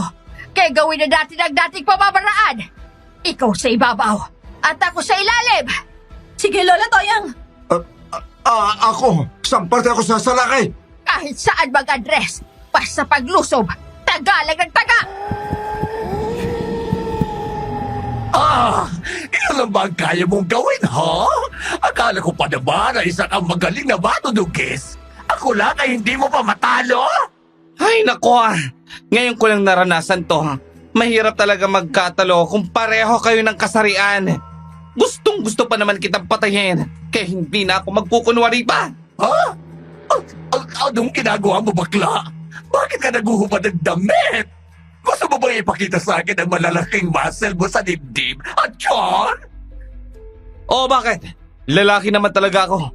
Nagkukunwari lang akong bakla para linlangin ang mga kalaban kong aswang na mahina ako. Bilang manunugis, diskarte ko lang yun. Lalaki talaga ako. Ay, naku nga. Kamacho naman pala ng tao grasa na to. Ang laki ng dibdib. Ay, bakit naging kaaway pa kita? Huwag kang mag-alala. Mamamatay ka namang masaya dahil nakita at nalaman mo ang tunay na ako. Nang muli nga na sumugod si Melvin ay ibinuhos niya ang lahat ng kanyang lakas habang patuloy na nilalabanan ni Mang Renante gamit ang kanyang itak. Naging mas mabilis din siya kaya nanalo siya lamang kay Mang Renante. Matapos yun ay tinulungan niya kami na labanan si Tony. Pinagtulong-tulungan namin siya na labanan. Kahit anong bangis at lakas ni Tony ay nanaig pa rin ang lakas namin ni na Lola Toyang at Melvin. Napatay namin si Tony. Nang tuluyan na siyang malagutan ng hininga ay sinira ko ang kanyang damit para tingnan ang tattoo ng dragon sa kanyang balikat. Nang makita ko yon, napaiyak ako sa tuwa dahil yon ang katuparan ng aking pangakong paghihiganti. Nang makita ni Melvin na umiiyak ako, ay marahan siyang lumapit sa akin at niyakap ako. Bigla ko naman siyang sinuntok sa tiyan. Aray ko naman, Angie. Bakit mo ko sinuntok? Loko ka?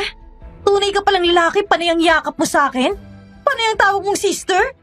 Gusto mo lang pala makachansing? Sorry na.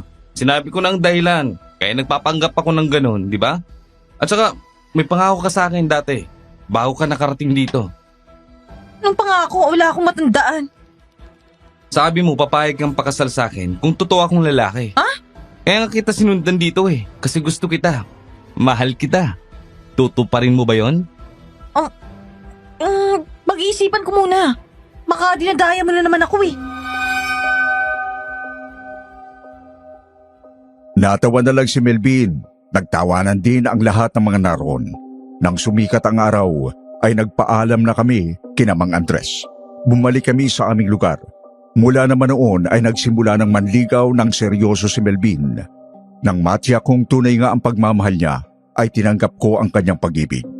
1 taon muna kami magkasintahan bago kami nagpakasal. At siyan po ang kabuuan ng aking kwentong Aswang Sir Wilmore.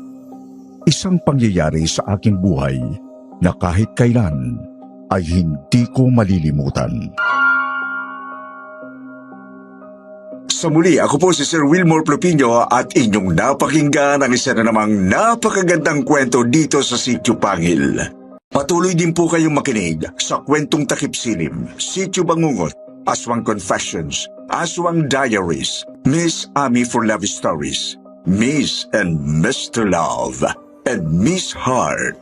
Maraming salamat po and God bless. And God bless. And God bless. And God bless. And God bless. And God bless. And God bless. And God bless. And God bless. And God bless. And God